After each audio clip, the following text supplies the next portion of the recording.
Vamos orar ao Senhor. Mais um dia. Hoje está fresquinho o dia, né? Gostoso. Vamos até o Senhor em oração. Pai amado, nós estamos felizes por estarmos reunidos aqui mais uma vez para um louvor e honra do seu santo nome, ó Deus. Nós louvamos ao Senhor pelo privilégio que temos de nos reunir, ó Deus, com toda a liberdade para aprendermos mais da sua palavra, Deus. Nós nos sentimos gratos, ó Deus, diante de Ti. Pedimos, ó Pai, que o Senhor ilumine o nosso pensamento agora, o nosso coração, para que possamos compreender, ó Deus, as verdades da sua palavra, e uma vez as compreendendo, ó Deus, nós possamos aplicá-las nas nossas vidas, para o louvor e honra do seu santo nome, e para a sua glória, Senhor. É o que nós te pedimos em nome de Jesus. Amém. Meus irmãos, podem se assentar, nós vamos dar sequência hoje ao nosso tema da escola bíblica, que é disciplina eclesiástica ou disciplina bíblica. Esse é o nosso terceiro encontro a respeito desse assunto, e esse assunto, eu creio que vocês já perceberam que ele é extremamente importante, e nós já falamos aqui até mesmo polêmico, né?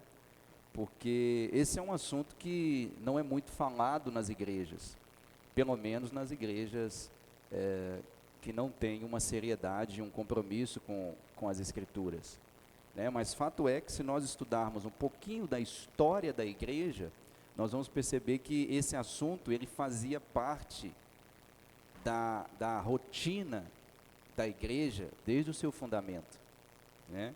Inclusive, quando nós vamos para as confissões de fé, vou dar um exemplo para vocês, a nossa confissão de fé, a Confissão Batista de 1689, ela contém um artigo onde fala da igreja, e lá, assim como a Confissão Batista, outras confissões também, tem uma parte que diz assim, o que é uma igreja verdadeira, ou o que é uma igreja bíblica.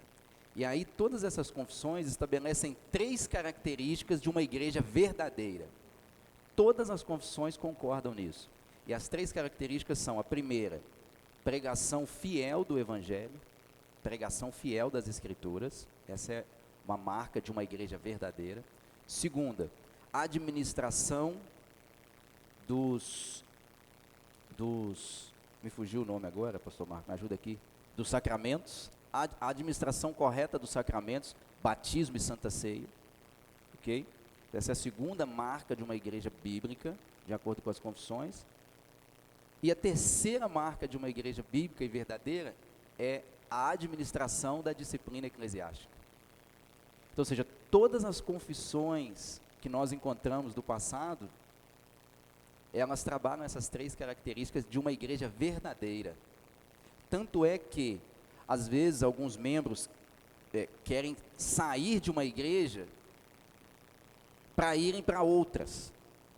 E é comum a gente perceber que, muitas vezes, o desejo de sair de uma igreja e ir para outra igreja é porque, às vezes, eles não concordam com algumas coisas que estão sendo aplicadas, né, ou sendo pregadas na igreja atual. E aí o que acontece? É interessante a gente perceber a questão da disciplina bíblica e desses 3 pontos que as confissões trazem, porque através delas a gente consegue validar se o motivo que essa pessoa está saindo de uma igreja e ir para outra é legítimo. Porque às vezes a pessoa sai da igreja falando assim, porque essa não é uma igreja verdadeira. E aí a gente pensa assim, tá bom, mas com base em que você está julgando que essa igreja é verdadeira ou não? E muitas vezes ela pensa que essa igreja não é verdadeira porque ela teve algum problema com um irmão, porque ela teve alguma coisa que aconteceu com ela pessoal, e ela então cria um certo ranço com a igreja e ela quer mudar de igreja. Mas quando a gente vai para as confissões, a gente percebe que 3 motivos são suficientes e válidos para deixar uma igreja. Se a igreja não prega o evangelho legitimamente, ok, eu posso deixar essa igreja, porque eu preciso ouvir o evangelho. Se essa igreja não administra os sacramentos de uma maneira bíblica, o batismo e a Santa Ceia, também esse é um motivo. E o terceiro, se essa igreja não pratica a disciplina eclesiástica, ela também não é uma igreja bíblica. Então, esses três motivos me embasam a possivelmente deixar essa igreja. Então, esse tema ele é bastante polêmico, ele é bastante importante, pertinente, e nós não podemos deixar de falar sobre isso, tá bom? Hoje eu quero começar trazendo aqui uma questão que o Mark Dever, naquele livro que eu disse para vocês que nós estamos usando como base, e eu praticamente estou bebendo nesse livro para trazer esse estudo aqui, e em outros, né, as institutas de Calvino também falou bastante a respeito desse assunto nas suas institutas, e algumas outras literaturas, mas a literatura básica que eu estou usando é o livro do Mark Dever, 9 marcas de uma igreja saudável. E aí o Mark Dever, quando ele chega nesse capítulo falando de disciplina bíblica, ele conta uma história de um artigo que ele leu, e esse artigo falava de crescimento de igreja. Era um artigo de uma pessoa especialista em fazer com que as igrejas crescessem. Eu não sei se isso realmente existe, até porque a Escritura nos diz que Deus é quem vai acrescentando as pessoas. Então tem especialista em fazer a igreja crescer. Eu tenho lá as minhas desconfianças a respeito disso. Mas nesse artigo, o Mark Dever cita ele, e esse autor diz o seguinte: para fazermos nossas igrejas crescerem novamente, precisamos, aí agora ele vai estabelecer a receita para a igreja crescer. Precisamos abrir as portas da frente e fechar as do fundo. Precisamos fechar as portas de trás, ou seja, tornar mais difícil a saída das pessoas de nossas igrejas. Então esse artigo diz o seguinte: se eu quero que a igreja cresça, eu preciso tornar mais difícil os membros que já estão na igreja deixarem essa igreja, e eu preciso também abrir mais as portas para que outras pessoas de fora venham para essa igreja. Essa é a receita dele. O Mark Dever, depois que ele cita esse artigo, ele diz que ele discorda totalmente do que esse artigo está dizendo. E ele coloca a posição dele. Olha a posição dele, e nós concordamos com a posição dele, e não desse artigo citado. O Mark Dever, depois que ele discorda desse artigo, ele diz o seguinte: aquilo que realmente precisamos fazer é fechar as portas da frente e fechar as dos fundos. Se desejamos ver nossas igrejas crescendo, olha que coisa interessante que ele diz, temos de tornar mais difícil o ser membro da igreja e nos tornar melhores em excluir pessoas da igreja. Ele vai além, diz assim: precisamos ser capazes de mostrar que há uma distinção entre a igreja e o mundo. E isto é o que significa ser um cristão. Se alguém reivindica ser cristão e se recusa a viver como um cristão deve viver, precisamos seguir o que Paulo disse, e para a glória de Deus e o bem daquela pessoa, excluí-la da membresia da igreja. E ele termina dizendo: se não podemos dizer como um cristão não deve viver, também não podemos dizer como um cristão deve viver. Repare que o que ele está estabelecendo aqui, irmãos, é um princípio da autoridade da igreja. Se a igreja não pode estabelecer, à luz da Escritura, como que um cristão deve viver, ela perde o direito de dizer também como que ele não deve viver. Então, Mark Dever diz que o que a gente precisa para que as igrejas cresçam é fechar as portas da frente. O que é fechar a porta da frente? No livro ele conta um pouco mais sobre como que ele desenvolve, como que eles desenvolveram a fundação do ministério deles. Lá, e nós vamos fazer isso aqui no futuro, tá? Toda pessoa que vai se tornar um membro da igreja, ela passa por um princípio, por um período de avaliação. E ela só é oficialmente colocada no rol de membros da igreja depois que ela compreende exatamente o que significa fazer parte de uma igreja. O Mark Dever conta que lá, quando eles fundaram o ministério, eles fizeram um quadro, e todos que fundaram aquela igreja assinaram naquele quadro, firmando uma aliança uns com os outros, que estavam cientes do que estavam fazendo.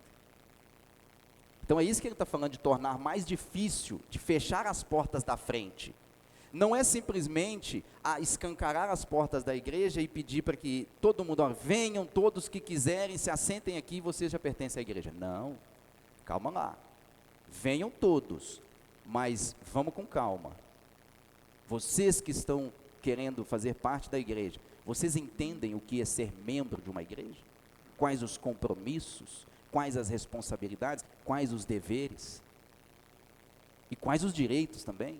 Vocês entendem isso? Porque se vocês não entendem isso, o Mark Dever diz o seguinte: se a igreja não entende isso, o que vai acontecer? Quando ela sofrer, quando o pastor ou a liderança precisar exercer a disciplina eclesiástica, as pessoas vão assustar. Por quê? Porque elas não sabem o que é ser membro de uma igreja. Ok? Então, eu acho bem interessante isso que o Mark Dever traz aqui. E hoje, irmãos, eu quero trabalhar com vocês o que a Bíblia diz a respeito de disciplina eclesiástica.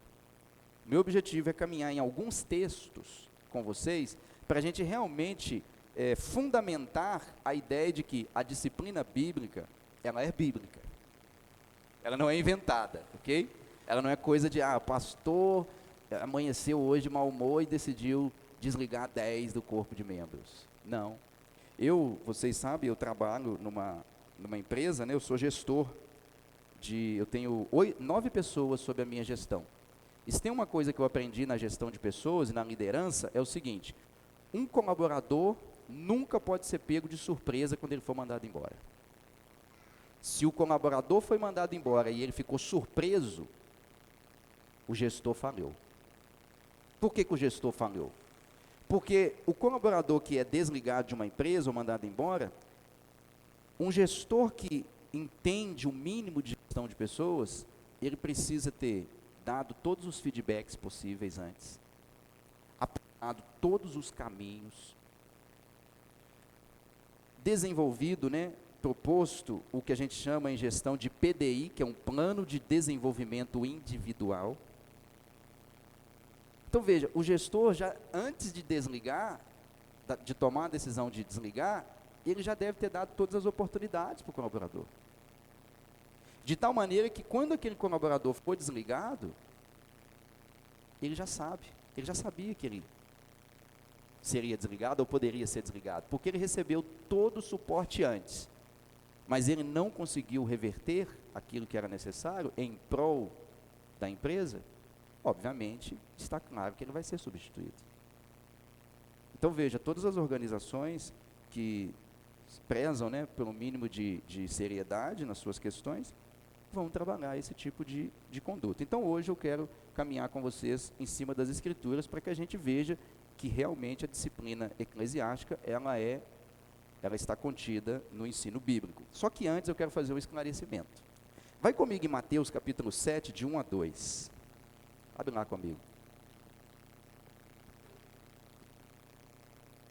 Evangelho de Mateus, capítulo 7, verso 1 e 2.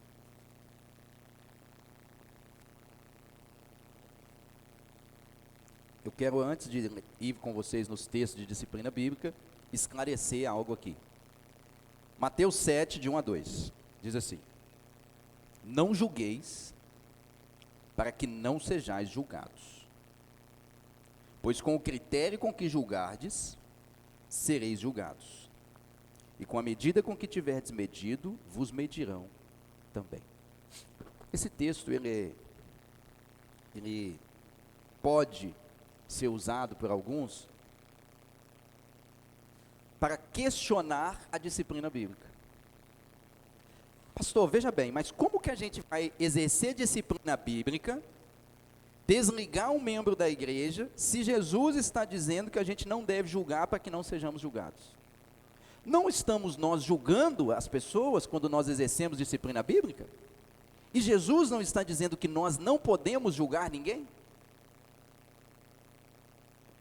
Então eu preciso entender o que esse texto significa, porque senão eu vou levar ele para um lado errôneo. Eu vou colocar uma interpretação errada nesse texto. Porque se Jesus está proibindo totalmente que eu e você exerçamos um juízo sobre a atitude de alguém, nós estamos fadados ao fracasso. Nós caímos no politicamente correto, que nós conversamos aqui já. O politicamente correto é aquele seguinte: eu não vou falar nada, eu sei que o irmão está desse jeito, eu sei que ele está em pecado, mas eu não vou falar nada, nem com ele, nem com ninguém. Eu vou ficar na minha, porque quem sou eu para julgar o próximo? Ou porque Jesus disse que eu não posso julgar, porque senão eu vou ser julgado. É isso que o texto está dizendo? Não. O texto não está dizendo isso. O texto não está dizendo que eu não posso emitir juízo sobre alguma conduta de alguém. Jesus não está proibindo toda e qualquer emissão de opinião contrária às dos outros. E Jesus tampouco quer aqui proibir toda forma de julgamento, de maneira que não podemos falar absolutamente nada para alertar ou corrigir o próximo. Não é esse o ensinamento desse texto. Ok? Por que eu sei que não é esse o ensinamento desse texto? Porque existem vários outros textos nas Escrituras que me ordenam a julgar o outro. Percebe? O próprio Jesus julgou outras pessoas. Vou dar um exemplo para vocês. Se você mantiver no texto aí comigo, no mesmo capítulo 7, no versículo 6, olha o que ele diz aí. Não deis aos cães o que é santo. Jesus está literalmente chamando algumas pessoas aí de cães. Não dei aos cães o que é santo, nem lanceis ante os porcos as vossas pérolas. Literalmente, Jesus está chamando pessoas aí de cães e de porcos. E ele diz aí, para que não as pisem com os pés e voltando-se vos dilacerem. Nesse mesmo contexto do não julgueis para que sejais julgados, Jesus lá na frente, nessa mesma passagem, ele diz assim, ó, ele termina ela dizendo assim, não deis os cães o que é santo, nem lanceis as vossas pérolas aos porcos. O que ele está querendo dizer? Ele está querendo dizer o seguinte, que tem pessoas que você vai chegar para elas e vai falar com elas, vai conversar com elas várias vezes, e vai expor para elas o erro delas à luz da Escritura, e elas não vão querer te ouvir. Qual é a orientação de Jesus, então, neste caso? Considera essas pessoas como cães e porcos. Ou seja, deixa de falar com elas. Não fala mais nada a respeito do Evangelho para elas. Porque elas são como cães. Elas são como porcos. Você jogar pérola para porco, é desperdiçar pérola, entende? Porque o porco não está nem aí para pérola. Então veja, o próprio contexto, Jesus está dizendo que nós devemos emitir juízo sobre algumas pessoas. Eu preciso medir, chega um determinado tempo que eu preciso definir, fulano é cão ou é porco? É ovelha ou é bode? É cordeiro ou é leão? Eu preciso emitir esse juízo, porque senão eu vou estar perdendo tempo. Jesus, por exemplo, ele criticou os escribas e os fariseus, e ele criticou eles duramente. Jesus chamou os escribas e os fariseus de serpentes, raça de víboras, filhos do diabo. Então Jesus não está emitindo um juízo? Jesus não está julgando essas pessoas? Ele não está confrontando a conduta dessas pessoas? Mas não só Jesus, o apóstolo Paulo, ele critica a igreja em Corinto por haver discórdia entre eles. A igreja em Corinto estava tendo discórdia. Ok? E o apóstolo Paulo critica ele, julga eles. O apóstolo Paulo chega para a igreja em Corinto, um texto que nós conhecemos bastante, que é o texto da ceia, e ele diz assim, irmãos, nisso porém não vos louvo, porque quando vos reunis, não é a ceia do Senhor que come. Paulo não está julgando os irmãos? Paulo não está emitindo um juízo sobre eles? O que esse texto está dizendo, meus irmãos? O que Jesus está proibindo aqui não é o fato de eu e você temos a responsabilidade de falarmos a respeito do outro sobre o pecado que ele está vivendo. Jesus não está proibindo aqui eu e você de confrontarmos uns aos outros referente ao pecado. Quando eu confronto o seu pecado, quando você confronta o meu pecado, você está nutrindo a igreja, você não está me julgando. O que Jesus está proibindo aqui é o julgamento definitivo sobre alguém. Ok? Porque quem pode julgar definitivamente é só Deus. Quando eu me coloco na posição de um juiz que julga definitivamente, eu assumo a posição de Deus. Logo, eu estou cometendo um grande pecado. Então, o que Jesus está proibindo aqui é aquele julgamento que é feito por mim como se eu fosse Deus.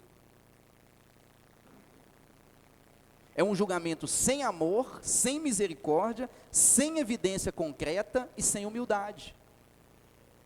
Em outras palavras, basicamente o que Jesus está dizendo aqui, está proibindo aqui, é aquela falazinha contra o irmão sem fundamento nenhum. Ele não tem fundamento nenhum e ainda assim ele afirma que é verdade. É esse tipo aqui, é eu me colocar na posição de Deus e estabelecer um juízo sobre o outro e esse juízo ser o ponto final. Isso sim é proibido. Agora, emitir um julgamento a respeito de uma conduta errada, alertar os irmãos a respeito de uma conduta errada, isso não é somente válido nas Escrituras, mas também é responsabilidade de cada um da igreja. Nós vamos ver isso mais adiante. E meus irmãos, ser crítico e buscar esclarecimento a respeito de todas as coisas é indispensável. Hoje, muitas das coisas que acontecem na nossa sociedade, acontecem por quê? Porque falta senso crítico. Todo mundo aceita tudo como se fosse verdade. Ninguém critica, não, peraí, mas e essa conduta aqui? Peraí, mas e esse comportamento aqui? Entende? É a falta de senso crítico. Senso crítico, irmãos, é indispensável. Não é o criticismo. O criticismo é aquela pessoa que critica tudo e ela não concorda com nada. Tudo para ela está ruim, tudo para ela está errado. Isso é o criticismo. Agora, o senso crítico é você ter a capacidade de olhar as coisas que acontecem ao seu redor e refletir. Isso aqui realmente faz sentido? Convém isso aqui? Isso é senso crítico. Nós precisamos ter senso crítico. E aí nós entramos, então, depois de esclarecer isso, né? Então, esse texto, não julgueis para que não sejais julgados, Jesus não está dizendo que eu e você não podemos chamar o irmãozinho do lado e falar, vem cá, dá um abraço que você está em pecado, agora vamos orar juntos, você vai se arrepender. Esse é o caminho, tá bom? Isso aí é dever nosso. O que a Bíblia fala sobre disciplina? Vou retomar um texto de semana passada, 1 Coríntios 5, de 1 a 11, vai comigo lá. 1 Coríntios 5, de 1 a 11. Esse é o primeiro texto que eu quero caminhar aqui com vocês, a respeito do que a Bíblia diz sobre disciplina. 1 Coríntios 5, 1 até o 11. Geralmente se ouve que há entre vós imoralidade tal, como nem mesmo entre os gentios, isto é, haver quem se atreva a possuir a mulher de seu próprio pai. Dentro da igreja em Corinto, como nós falamos na semana passada, tinha um sujeito lá que estava tendo relação com a madrasta, ok? Estava tendo relação sexual com a madrasta. Verso 2, Paulo vai agora, começa a estabelecer o juízo dele, o julgamento dele sobre a conduta da igreja. E contudo andais vós ensoberbecidos, e não chegastes a lamentar. Veja que Paulo diz que quando há pecado dentro da igreja, o caminho é que a igreja não bata palma, mas ela o quê? Lamente por aquilo. É algo que deve trazer tristeza para a igreja, né? Chegasse a lamentar, para que fosse tirado do vosso meio quem tamanho traje praticou. Veja, lamentar e agir. Nossa, nós sentimos, porque há um pedaço do nosso corpo que está enfermo. Nós sentimos isso, e nós vamos ter que cortar esse pedaço do corpo, não vai ter jeito. E aí ele diz aí, verso 3, eu na verdade, ainda que ausente em pessoa, mas presente em espírito, já sentenciei, como se estivesse presente, que o autor de tal infâmia, em nome do Senhor Jesus, reunidos vós e meu espírito, com o poder de Jesus nosso Senhor, seja entregue a Satanás para a destruição da carne, a fim de que o espírito seja salvo no dia do Senhor. Ok? Então olha aí que coisa interessante, essa expressão entregue a Satanás é ser desligado do rol de membros da igreja, ser colocado para fora do reino de Deus.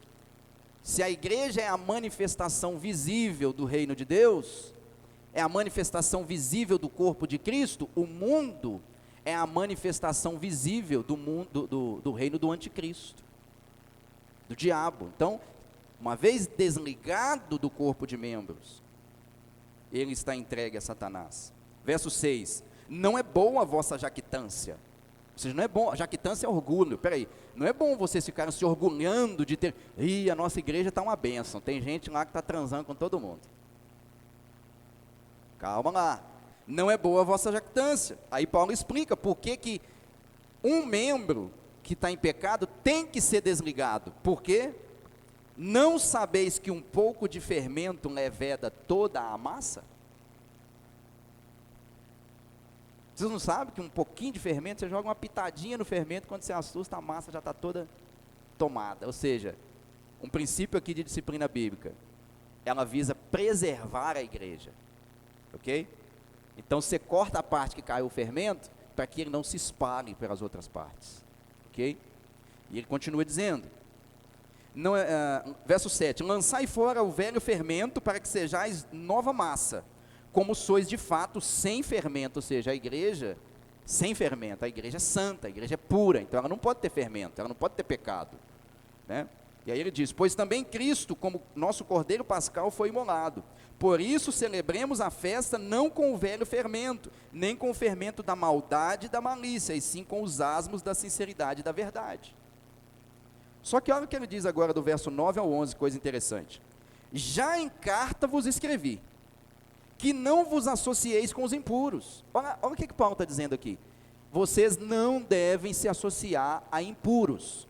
Impuros aqui, a palavra impuro aqui é porneia, é aquele que pratica relação sexual ilícita.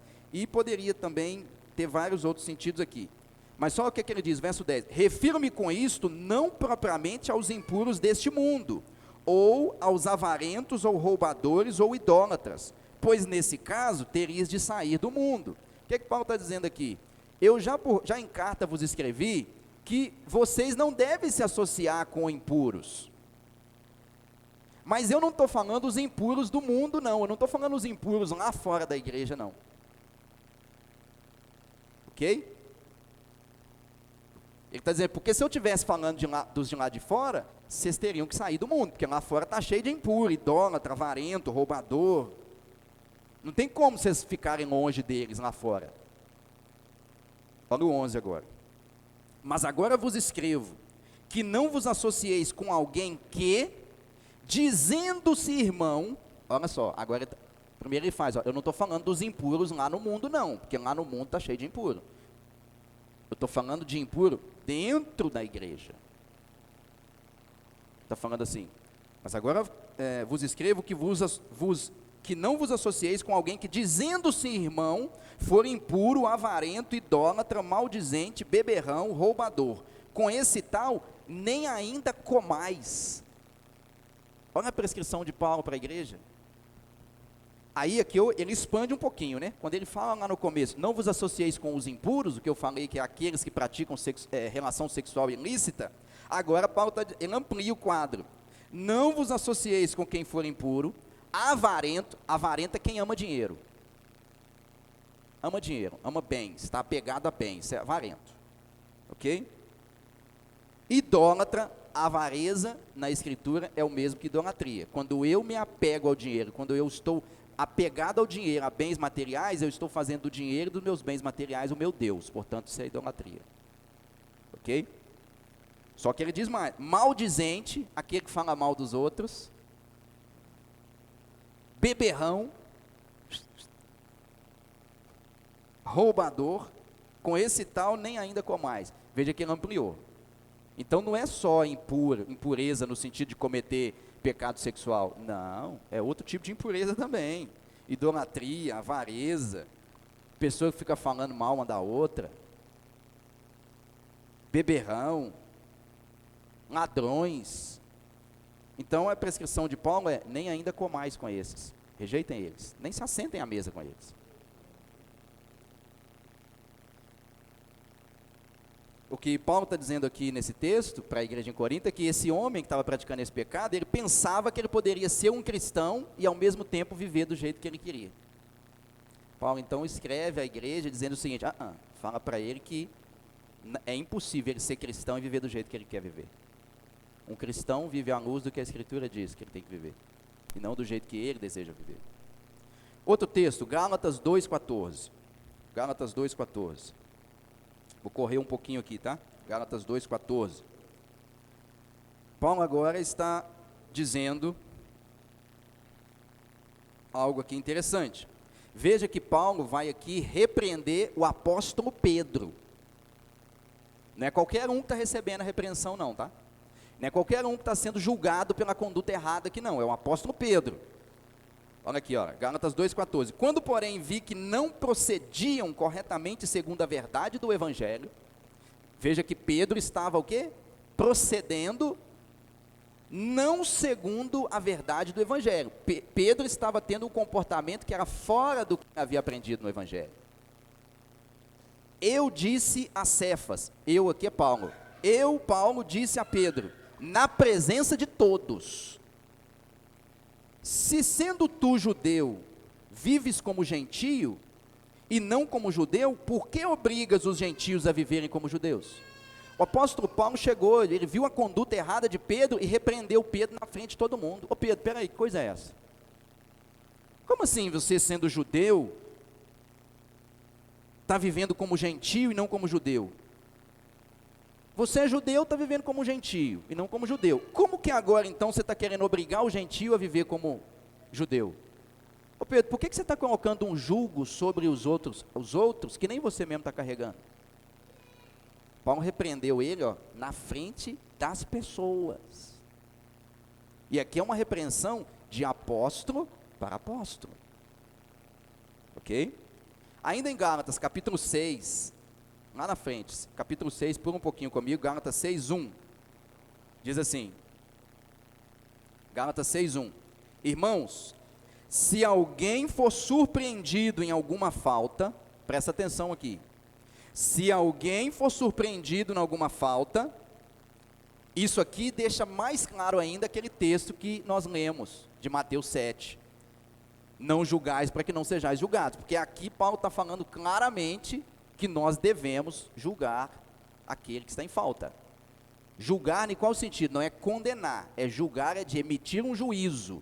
Olha aqui, ó. Irmãos, se alguém for surpreendido em alguma falta, vós que sois espirituais, corrigi-o com espírito de brandura. Aqui Paulo não apenas fala como, o que deve ser feito, mas como deve ser feito. Corrigi-o com espírito de brandura, e ele dá um alerta, e guarda-te, para que não sejas também tentado. Então, ou seja, Paulo está dizendo claramente que na igreja, quando algum irmão estiver em falta aqui é estiver em pecado, estiver vivendo de uma maneira que não é coerente, os outros irmãos, e Paulo chama aqui do vós que sois espirituais, têm o dever de quê? De corrigir esse outro irmão, de chamar esse outro irmão para um cantinho e conversar com ele, com espírito de brandura. Irmão, veja bem, a conduta que o irmão está tendo, não está coerente com... Irmão, veja bem, vai com calma. É dever nosso, irmãos. Nós não estamos julgando ninguém ao fazer isso, pelo contrário, nós estamos zelando pela igreja. Um outro texto, 2 Tessalonicenses 3, de 6 a 15. 2 Tessalonicenses 6.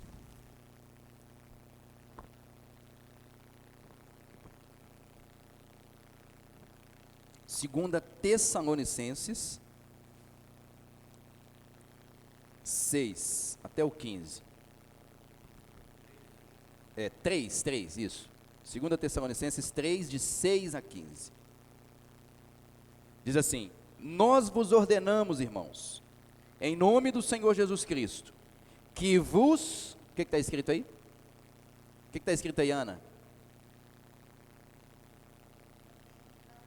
Mantenha-vos afastados. Aqui é, que vos aparteis de todo que ande desordenadamente, não segundo a tradição que de nós recebestes. O que Paulo está dizendo aqui, irmãos? Em nome do Senhor Jesus Cristo, se afastem daquele irmão que está andando desordenadamente e não segundo a tradição que de nós recebestes. Pois vós mesmos estáis cientes, aí ele vai dar o exemplo, pois vós mesmos estáis cientes do modo que vos convém imitar-nos. Está falando, porque vocês sabem como que um cristão deve se comportar. Nós, apóstolos, quando nós estivemos no meio de vocês, nós deixamos o exemplo para vocês, de como que um cristão vive. E ele diz assim, visto que nunca nos portamos desordenadamente entre vós, nem jamais comemos pão à custa de outrem, pelo contrário, em labor e fadiga, de noite e de dia trabalhamos, a fim de não sermos pesados a nenhum de vós. Não porque não tivéssemos esse direito, mas por termos em vista oferecer-vos exemplo em nós mesmos, para nos imitardes. Porque quando ainda convosco vos ordenamos isto, se alguém não quer trabalhar, também não coma. Qual é o contexto aqui? Dentro da igreja de Tessalônica, tinham irmãos que estavam dizendo o seguinte, não, a gente não precisa trabalhar não, nós vamos viver aqui só de oração, não vamos trabalhar não. E eles estavam vivendo o quê? Como não trabalhavam, estavam vivendo suas vidinhas ali, né? De casa em casa, fofocando, você ouviu falar de fulano, não sei o que lá. Irmão, mas você não vai trabalhar? Não, trabalhar para quê, rapaz? Chega o trabalho, não, está tudo beleza. Aí Paulo chega e fala assim, aquele que não trabalha também não coma.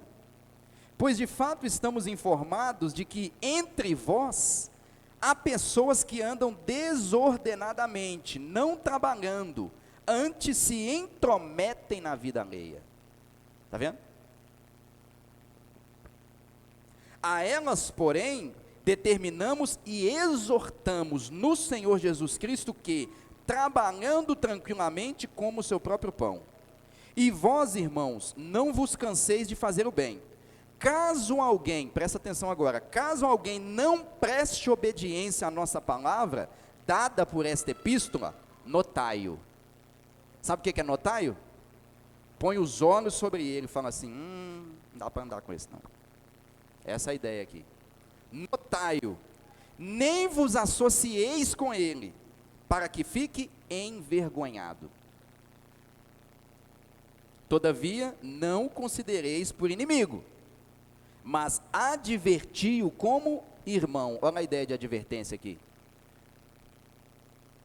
Outro texto, 1 Timóteo 1, 19. 1 Timóteo 1, 19 e 20. Acharam aí? 1 Timóteo 1, 19. Alguns, tendo rejeitado a boa consciência, vieram a naufragar na fé. O que é rejeitar a boa consciência? É romper com os princípios do Evangelho. A boa consciência é quando, todos nós aqui, irmãos, a nossa consciência nos acusa, nós sabemos quando nós estamos fazendo algo errado, nós sabemos, todos nós, porque Deus imprimiu a lei dele, não somente nas escrituras, mas também na consciência de cada um, ok? Mas alguns, tendo rejeitado a boa consciência, vieram a naufragar na fé. E dentre esses se encontram Himeneu e Alexandre. Paulo cita dois irmãos aqui que naufragaram na fé porque rejeitaram a boa consciência. Himeneu e Alexandre, os quais entreguei a Satanás para serem castigados a fim de não mais blasfemarem. Entregou a Satanás, eu expulsei da igreja. Eu desliguei do rol de membros, porque a conduta precisava que isso fosse feito. Ainda em 1 Timóteo 5, 19. Olha que coisa interessante, que ninguém está fora da disciplina bíblica, ok? Ninguém está fora.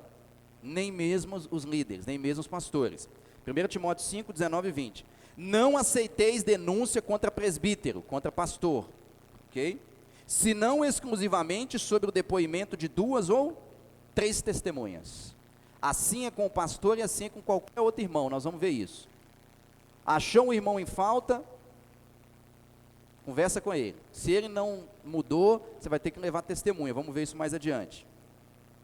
Verso 20, quanto aos que vivem no pecado, quem que vive no pecado? Os presbíteros, os pastores. Quanto aos pastores que vivem no pecado, repreende-os na presença de todos, para que também os demais temam. Os irmãos viram eu, pastor Marco, aqui cometendo pecado, é na presença de todos, viu, pastor Marco? É subir aqui e falar assim, ó, eis que diz o Senhor. Toma. Na presença de todos. Com qual objetivo? Porque se vocês fazem isso comigo, o pastor Marco está sentado ali e fala assim, eu preciso rever meus conceitos, porque eu não quero ser envergonhado igual o pastor Rony, não. Foi repreendido pela igreja na frente de todos. Ok? Tito 3, de 9 a 11. Tito 3, de 9 a 11. Um pouquinho mais antes aí de 1 Timóteo, Tito 3, de 9 a 11. Ok? Tito 3, de 9 a 11. Diz assim: evita discussões insensatas, genealogias, contendas e debates sobre a lei, porque não têm utilidade, são fúteis. É aquele tipo de debate que a pessoa não está debatendo porque ela quer aprender, ela está debatendo porque ela quer questionar. Então Paulo diz assim a Tito, Tito, evita esse tipo de discussão. Esse tipo de discussão não tem utilidade nenhuma. Agora ele diz no verso 10, evita o homem faccioso. O homem faccioso é aquele que quer causar divisão na igreja. Evita, e aqui o homem não é só homem masculino não, tá? Ser humano. Evite o ser humano faccioso. Depois de admoestá-lo primeira e segunda vez, veja a admoestação aí, primeira e segunda vez, pois sabes que tal pessoa está pervertida e vive pecando e por si mesma está condenada. Paulo diz assim, olha, evita o homem faccioso depois de admoestá-lo 1 e 2 vezes. Você foi lá, conversou com ele, não teve jeito, você foi lá, conversou com ele de novo, não teve jeito, evita ele, que esse aí está pervertido, está querendo viver no pecado mesmo. Eu quero chamar a sua atenção o seguinte, não sei se vocês repararam, as palavras duras e sérias que a Bíblia trata de disciplina aqui. Vou citar algumas delas, por exemplo, expressões como, seja tirado do vosso meio quem tamanho traje praticou, seja entregue a Satanás, não vos associeis com esse tal, vos aparteis deste, notai-o, nem vos associeis com ele, para que fique envergonhado, repreende na presença de todos, foge também destes, evita esse tipo de homem, não coma com esses tais. Olha que termos pesados, né? Que a gente pode pensar assim, nossa, mas esses termos que o apóstolo Paulo usou, Paulo era severo demais, Paulo era muito severo. Jesus não, Jesus era paz e amor, Jesus era o cara o seguinte, irmãozinho, você está em pecado, mas não tem problema, entendeu? Você é meu, o papai deu você a mim, então, eu entendo que a sua carne é fraca, né? Eu entendo tudo isso, então fica tranquilo, entendeu? No final vai dar tudo certo, lá na glória você vai estar tranquilo, então tá tudo belezinha, viu? Pode continuar desse jeitinho. Era o apóstolo Paulo era muito pesado, ele era fariseu, então ele era muito assim, sabe, ele pegava pesado demais com as pessoas, ele falava de entregar as pessoas a Satanás, de nem comer com aqueles que estão vivendo em pecado, enfim, mas eu não, eu sou paz e amor. Eu quero fechar com Jesus falando sobre disciplina bíblica, para a gente ver se Jesus realmente era paz e amor. Mateus 18, 15 a 20. Mateus 18, 15 a 20. Vai comigo lá enquanto eu tomo uma aguinha aqui. Mateus 18, 15 a 20. Esse texto vai, mais uma vez, reafirmar para nós que quando Jesus diz, não julgueis para que não sejais julgados, ele não estava nos proibindo de questionar uns aos outros a respeito da conduta fora do Evangelho. Okay? Esse é um dos pontos que ele vai reforçar aqui, e ele agora vai também reforçar que ser politicamente correto não é bíblico. Essa ideia de que, eu não vou falar nada, porque quem sou eu para falar? Mas eu não vou falar, porque senão fulano vai ficar chateadinho comigo. Eu não vou falar do pecado do irmão, porque eu não vou falar com ele e tal. Não vou procurar ele para resolver isso, porque quem sou eu para julgar os outros? Não é bíblico. Mateus 18, 15 a 20. Se teu irmão pecar contra ti, vai arguí-lo entre ti e ele só. O irmão fez alguma coisa, pecou contra você. Vale também pecar contra a igreja, ok? Não é somente pecar contra ti. Isso aqui vale para qualquer situação na igreja, de pecado na igreja. Se o teu irmão pecar contra ti, vai arguí-lo entre ti e ele só. Chama ele, você e ele. Irmão, vem cá, queria conversar com você. Aquilo que o irmão fez me constrangeu, me feriu. Mas e se ele não ouvir? Se ele fala, que é isso, irmão? Quem é você para falar de mim? Continua o texto, Jesus. Se ele te ouvir, é teu irmão. Se o irmão te ouvir, falou, irmão, realmente, me perdoa, não foi minha intenção, nunca quis magoar você, ferir você, me perdoa. Está tudo resolvido. Ok. Glória a Deus, consciência tranquila, perfeito. Agora, e se ele não ouvir? Se, porém, não te ouvir, toma ainda contigo uma ou duas pessoas, para que, pelo depoimento de 2 ou 3 testemunhas, toda palavra se estabeleça. Está dizendo aqui, se o irmão não ouvir, se foi só você e ele, chamou ele a sós, ele não te ouviu, ele falou, não, que é isso, irmão, tem nada disso, você está viajando, quem é você para me julgar? Você não pode falar isso comigo, você tem que tirar a trave que está no seu olho. Aí começa a citar versículo bíblico, né? Você tem que tirar a trave que está no seu olho, para você tirar o cisco que está no meu. Jesus disse, não julgueis para que não sejais julgados. Aí o que você faz? Você volta a ele com 2 ou 3 testemunhas. Você chama mais 2 irmãos, ou mais 3 irmãos, e vai até aquele irmão, conta para esse, irmão, é o seguinte, queria que você fosse comigo até a presença do irmão X. Por quê? Porque tem algo que ele fez, e assim, algo que está me incomodando, sabe, me feriu e tal, e eu queria que você fosse lá, porque eu fui uma vez e não resolveu, e não deu ouvido para mim. Então, estou te trazendo a situação, para que você vá lá comigo, e a gente tente trazer esse irmão de volta, a gente precisa restaurar a comunhão junto com esse irmão, precisa resolver esse problema. Aí leva 2 ou 3 testemunhas, beleza. Se na presença de 2 ou 3 testemunhas, ainda assim o irmão não resolveu o problema, ele ainda mantém-se endurecido, continua o verso 17. Se ele não os atender, dize-o à igreja. Então veja bem, olha o ciclo, vai você com o irmão, se não resolver, vai você com 2 ou 3 testemunhas, e se não resolver com 2 ou 3 testemunhas, tem que trazer isso para a igreja. Você tem que procurar os pastores. O pastor, é o seguinte, está acontecendo uma situação assim, assim, assim, entre eu e o irmão tal, ou eu percebi que o irmão tal está vivendo nessa conduta, eu vi o irmão tal assim, assim, assim, nesse lugar, fazendo isso, isso e isso. Eu conversei com ele, ele não entendeu, ele questionou, ele não quer se arrepender, eu levei 2 ou 3 testemunhas comigo, nós conversamos com esse irmão não aceita que nós conversemos com ele. Esse irmão não aceita se arrepender. Pastor, o que nós vamos fazer? Aí traz a igreja. Aí ele continua. Se recusar a ouvir também a igreja, ou seja, a igreja agora vai lá e vai conversar com aquele irmão. Os pastores vão lá e vão fazer uma visita para ele. E se eles não resolver, se os pastores não resolver, o pastor vai levar outra testemunha. E se não resolver, o pastor agora vai ter que tomar a decisão. Aí, se não ouvir a igreja, considera-o como gentio e publicano. Desconsidera ele como irmão em Cristo. Vejam que Jesus não é paz e amor, está vendo? Jesus está dizendo, se não resolveu, se não houve arrependimento, se não houve reconciliação, se o fulano não quer se arrepender do pecado dele, trata ele como gentio e publicano, ou seja, que ele não seja considerado irmão.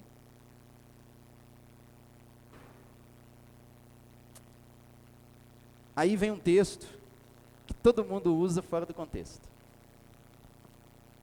E eu trouxe ele aqui exatamente para esclarecer isso. Em verdade, verso 18, em verdade vos digo que tudo o que ligardes na terra terá sido ligado nos céus. E tudo o que desligardes na terra terá sido desligado nos céus. Verso 19.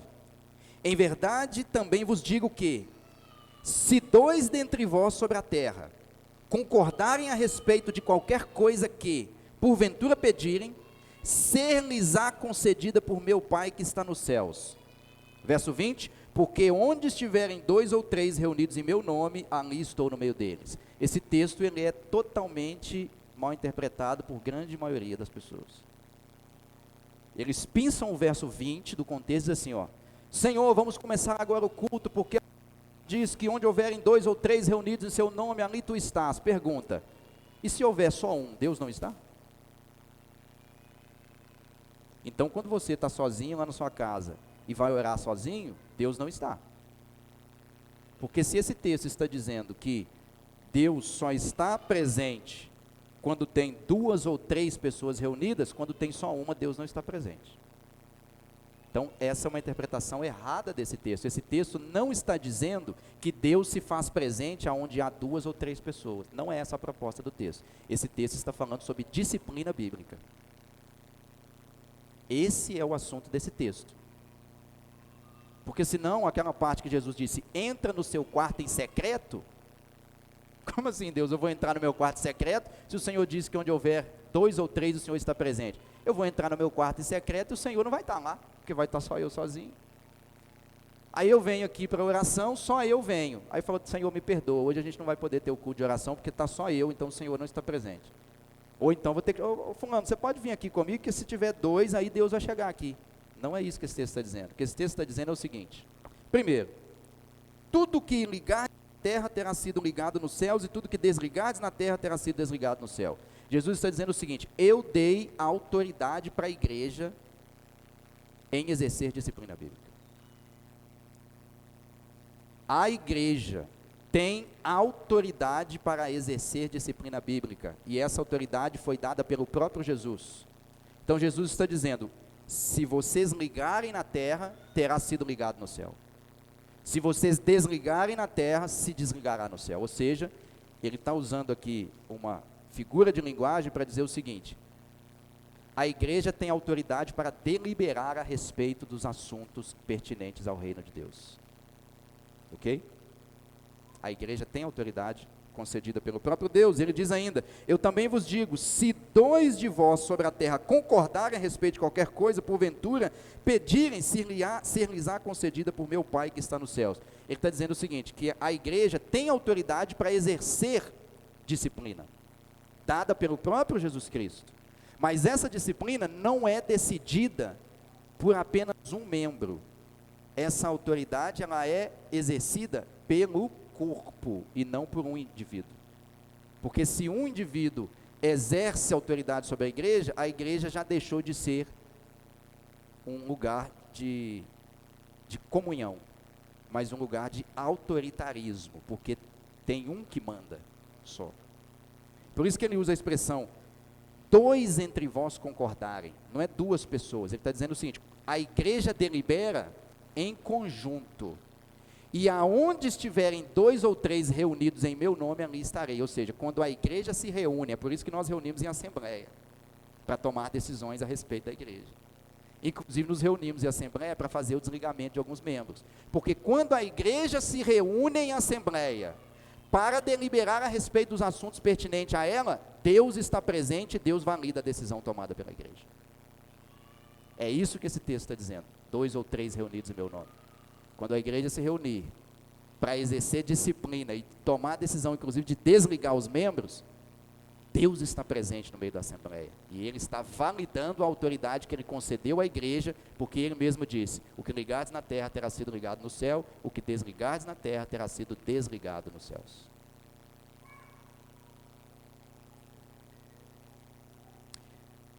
Eu penso, irmãos, que Nós precisamos de muita graça do Senhor, não? Nós que estamos no pastorado, no pastoreio, né, pastor Marco? Precisamos de muita graça de Deus, discernimento espiritual, para conseguirmos enxergar aquilo que os olhos não podem ver. Que é conseguir enxergar quando o irmão estiver fraco na fé, quando o irmão estiver vivendo de uma maneira que não condiz com a realidade do Evangelho. Nós também precisamos de graça, os irmãos precisam de graça para ter autoridade e coragem de chegar para um outro e trazer algumas questões que precisam ser trazidas, pensando no bem comum do corpo. E os irmãos também precisam ter coragem de procurar a igreja e também dizer: olha, eu não estou legal. Minha vida está assim, assim, assim, assim, e eu entendo que isso aqui não condiz com a realidade de um cristão.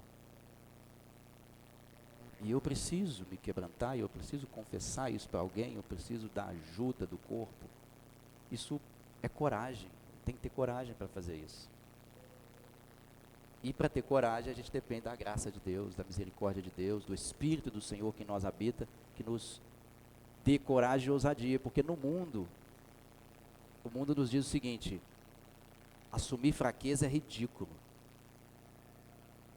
Assumir fraqueza é ser forte.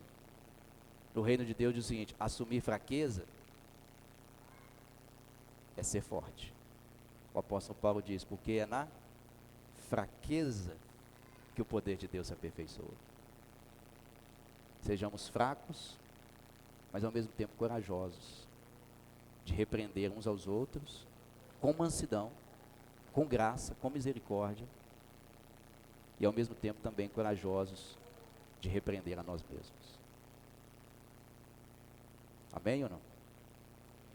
Tem alguém que quer confessar o pecado hoje, agora? Levante a mão. Vamos orar ao Senhor. Pai amado, eu quero agradecer ao Senhor e te engrandecer por sua graça e por sua misericórdia,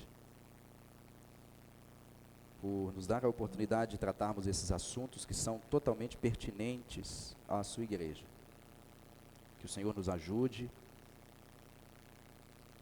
nos dê sabedoria e discernimento espiritual, que o Senhor, ó Deus, quebrante os nossos corações, para que possamos, ó Deus, sermos tratados, cuidados, exortados, disciplinados e edificados, ó Deus, para a glória do Senhor.